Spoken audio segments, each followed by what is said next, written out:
बात आज की चैनल के कार्यक्रम आर पार में मैं सुरेंद्र चतुर्वेदी आपका स्वागत करता हूं। क्या ओंकार सिंह लखावत सिंधी हैं? उनकी खोज की वो सिंधी हैं, वे वास्तव में कमाल की बात है। मैं तो तब भी उनको लखावतानी कहा करता था। हाँ, मुझे याद आयो मां सिंधी आया।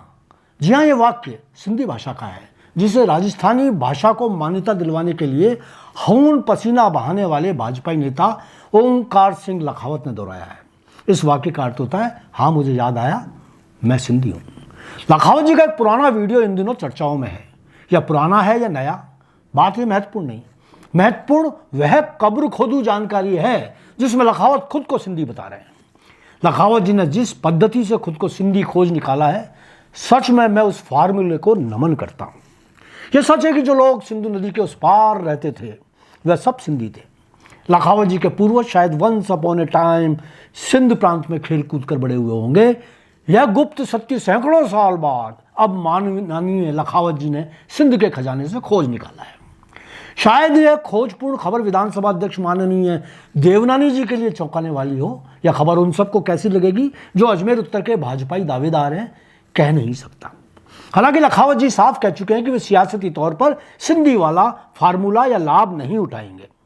दोस्तों, यहां आपको बता दूं कि आदिकाल में लखावत जी पत्रकार हुआ करते थे। तब मैं भी न्याय अखबार में छोटा मोटा पत्रकार था।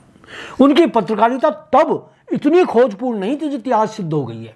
इसी फार्मूले से यदि मैं आप अपने पूर्वजों को ऐतिहासिक कब्र खोदूं तो शायद चतुर्वेदी भी सिंधी होने का गौरव प्राप्त कर लें। यदि लखावत जी स्कूली समय में सिंधी होने वाली खोज कर जाते तो आज अजमेर का सिंधी समाज न जाने कितना धन्य हो गया होता। अगर आप मेरी बात पर यकीन करें तो बता दूं कि मैं उस समय भी लखावत जी को सिंधी ही मानकर चलता था। तब भी वह भले ही आज की तरह सिंधी ना लगते हों, लेकिन उनके आचार विचार व्यवहार पूरी तरह से किसी परिपक्व सिंधी माननीय जैसा ही था। जब उन्होंने धार से स्मारक बनवाया तभी मुझे लग गया था कि निश्चित रूप से उनके पूर्वज सिंधी ही होंगे। इनके इर्द गिर्द का घेरा भी ज्यादातर सिंधियों का ही रहा।